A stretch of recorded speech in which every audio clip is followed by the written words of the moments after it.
Kami dari kelompok 3. Sebelumnya, perkenalkan nama saya Citra Rahayu.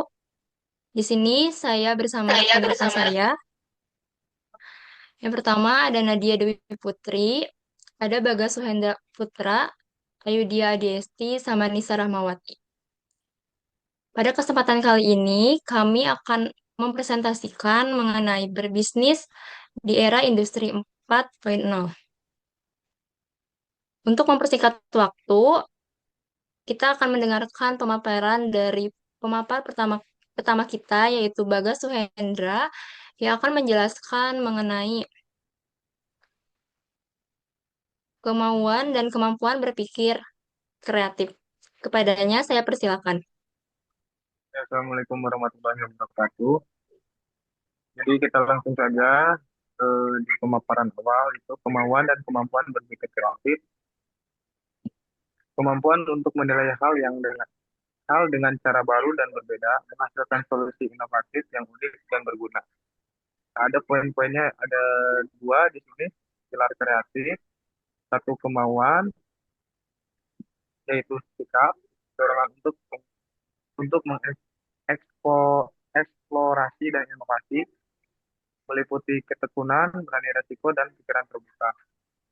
Yang keduanya itu ada kemampuan, skill, keterampilan kognitif untuk menghasilkan dan mengembangkan, meliputi kelancaran, keluasan, dan keahlian. Kedua, peran di era digital, adaptasi, disrupsi, dan perubahan teknologi yang cepat. Keduanya inovasi, nilai, menciptakan nilai baru, pembaruan, kegunaan, kemudahan, dan memuaskan kebutuhan pasar. Ini ada pemaparan aplikasi dan mendorong kreativitas. Di antaranya ada dua, yaitu diantaranya ada tiga fungsi esensial inovasi, penciptaan nilai, modifikasi nilai, dan kombinasi. Itu bisa dibaca oleh teman-teman yang lain. Yang kedua, itu ada peran di era digital, keluar dari rutinitas, sengaja mencari pengalaman dan perspektif baru. Keduanya latihan kognitif, yang ketiga mindset reflektif. Selanjutnya, saya akan menjelaskan mengenai bagaimana ide muncul untuk mendirikan bisnis baru. Asal mula ide bisnis berdasarkan riset nasional Federation of Independent Business Foundation menemukan bahwa pengalaman kerja terdahulu menyebabkan ide ide baru sebanyak 45%, minat pribadi menyebabkan ide sebesar 16%, serta munculnya peluang menyebabkan ide sebesar 11% dari total penelitian. Menurut Longenecker et al. Tahun 2001 mengungkapkan beberapa sumber ide pendirian bisnis baru yaitu lanjut, ide berbasis individu bisa berasal dari pengalaman pribadi, minat, dan penemuan tidak sengaja. Ide yang muncul karena pengalaman pribadi muncul saat bekerja, di rumah, atau dari praktik kerja. Meniru lalu memodifikasi cara berbisnis yang sudah ada, misalnya meningkatkan pelayanan atau pindah lokasi. Yang kedua, ide yang muncul karena minat. Berasal dari kegiatan yang disenangi atau bidang yang dipelajari, misalnya minat terhadap bisnis online setelah mempelajarinya.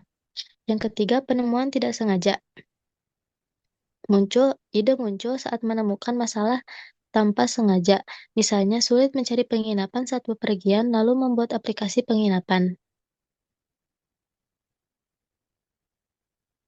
Yang kedua, ide berbasis lingkungan, ini maaf ya typo. Eh, Bisa berasal dari relasi atau bisnis keluarga, ide dengan pertimbangan, dan penemuan produk baru.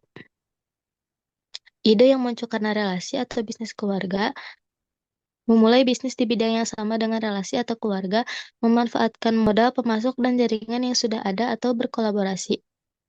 Yang kedua, ide dengan pertimbangan.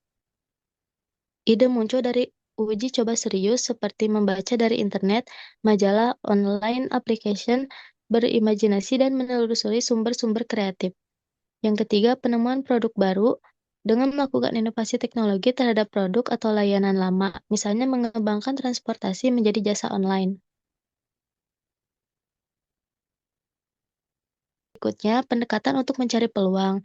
Menurut Lambing tahun 2000, ada dua pendekatan utama yang digunakan wirausaha untuk mencari peluang ketika mendirikan usaha, yaitu yang pertama inside out, berdasarkan gagasan, keterampilan, dan kemampuan diri sendiri. Semakin banyak gagasan yang dimiliki, semakin besar potensi keberhasilan. Yang kedua, outside in, berdasarkan kebutuhan dan keinginan pasar. Kemampuan dalam merespon kebutuhan pasar menjadi penentu keberhasilan pendekatan ini.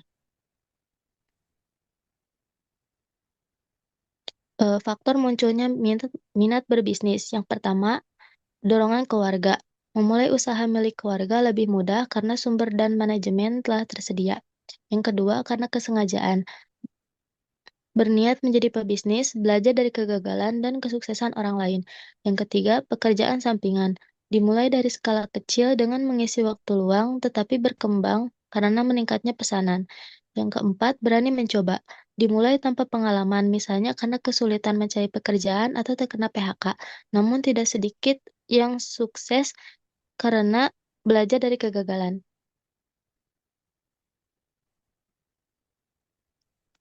Selanjutnya, yang kelima, karena keterpaksaan, dipicu oleh tuntutan kebutuhan atau kondisi mendesak, misalnya di PHK dan sulit mencari pekerjaan. Yang keenam, mengambil keputusan dari kondisi ideal, memanfaatkan lokasi strategis, produk dan layanan yang belum ada, atau informasi dari aplikasi online. Yang ketujuh, karena ketidakpastian, membuka bisnis baru karena perusahaan lama tidak menawarkan kepastian karir atau memiliki kebijakan yang buruk.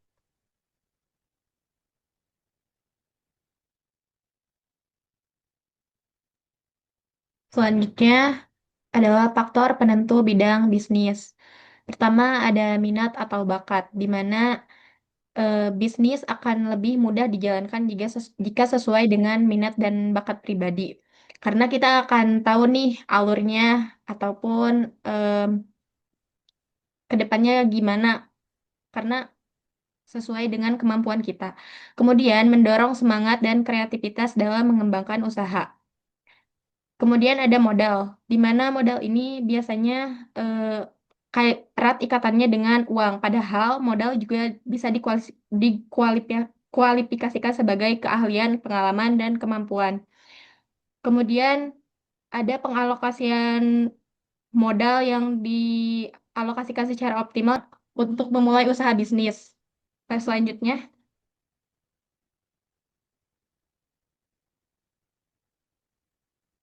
kemudian faktor penentu bidang bisnis selanjutnya adalah waktu. Tiap usaha butuh waktu yang berbeda untuk berkembang. Selanjutnya ada ketentuan dan konsistensi menjadi kunci keberhasilan jangka panjang. Kemudian ada laba, di mana eh, laba adalah bidang yang berpotensi untuk menghasilkan keuntungan yang stabil. Kemudian ada pengalaman, membantu menghindari kesalahan dan menentukan strategi yang tepat. Selanjutnya,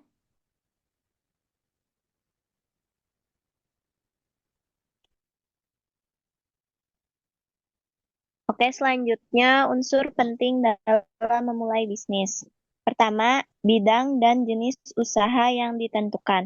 Jadi di sini kita tentuin dulu kita tuh mau usaha apa. Apakah kita akan menawarkan barang atau jasa.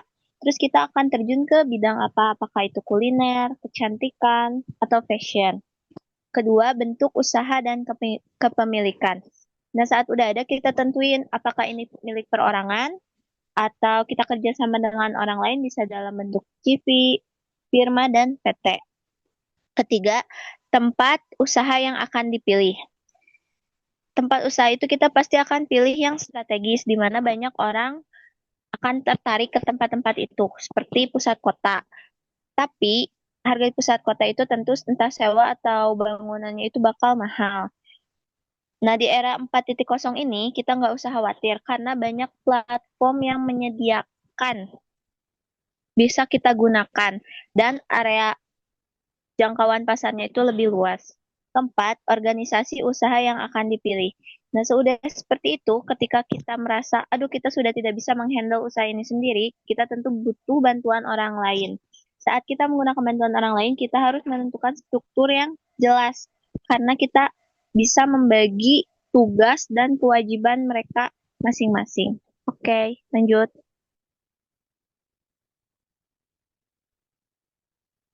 Proses memulai bisnis. Dalam memulai bisnis, bentuk dan jenis bisnis apapun yang akan dilakukan pasti memiliki proses. Ada 5 proses dalam memulai bisnis di antaranya. Yang pertama, ide dan kemauan. Proses bisnis diawali dari ide dan kemauan. Ada ide tapi tidak ada kemauan, maka tidak akan berhasil menjadi pembisnis. Demikian juga ada kemauan tapi tidak ada ide, maka tidak akan berhasil menjadi pembisnis. Ide bisnis bisa muncul dengan cara magang di perusahaan lain atau mencari informasi di aplikasi internet pada telepon genggam. Yang kedua, ada modal. Untuk memulai bisnis dibutuhkan modal. Bisa modal material seperti uang dan fasilitas. Bisa juga modal non-material seperti keterampilan, pengetahuan, kejujuran, dan kepercayaan. Yang ketiga, barang dan jasa. Memulai bisnis harus menentukan produk dan jasa yang akan dijadikan sebagai objek bisnis yang dibutuhkan konsumen atau pasar.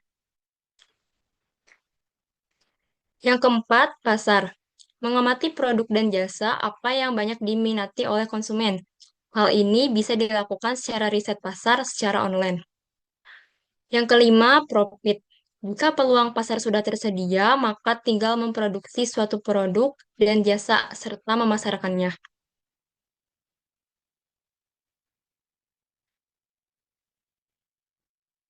Cara merintis bisnis. Sebenarnya dalam merintis bisnis ada beberapa cara yang cukup sederhana, tidak perlu modal material yang besar, dan ada 3 langkah yang bisa dilakukan, yaitu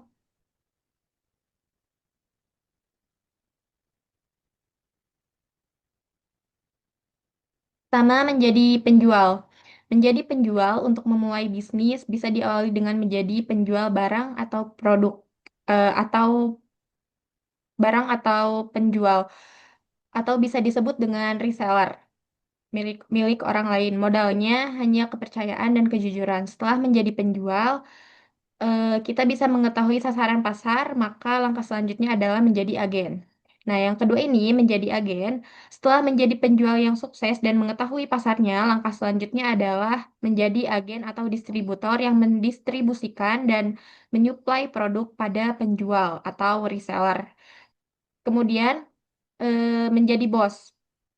Bos atau pengusaha atau bisa disebut juga dengan employees adalah pengusaha yang bertugas untuk mengelola dengan terus berinovasi dan berfungsi pemasaran dalam mengembangkan usahanya. Next. Yang terakhir adalah faktor penyebab kegagalan bisnis. Yang pertama, kurang memahami usaha dan tempat usaha yang dijalaninya. Pengusaha banyak yang gagal karena tidak mengetahui jenis dan lokasi usaha yang dijalaninya. Lokasi yang strategis dan sesuai dengan target pasar akan meningkatkan penjualan, sedangkan lokasi yang tidak strategis dan tidak sesuai dengan target pasar akan menurunkan penjualan.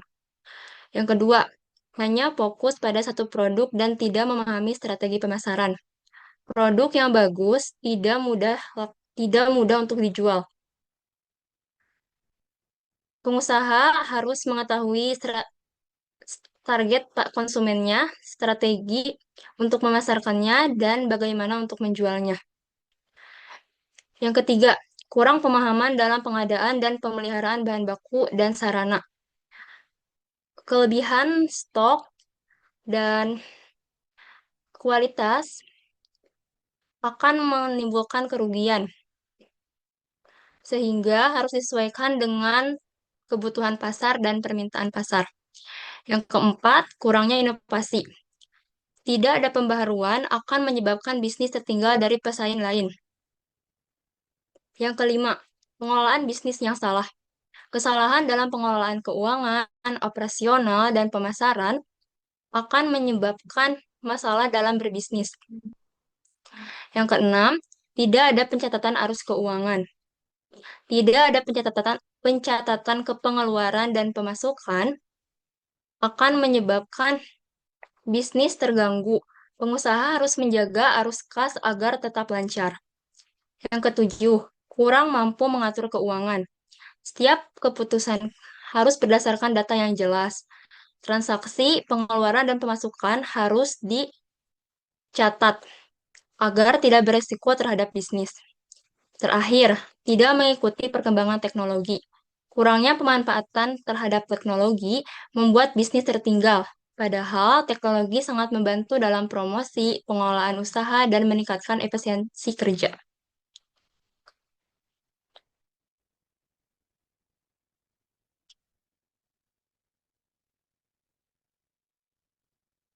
Terima kasih atas perhatiannya. Demikianlah presentasi dari kelompok 3. Semoga materi yang kami sampaikan dapat menambah wawasan dan bermanfaat bagi kita semua. Wassalamualaikum warahmatullahi wabarakatuh.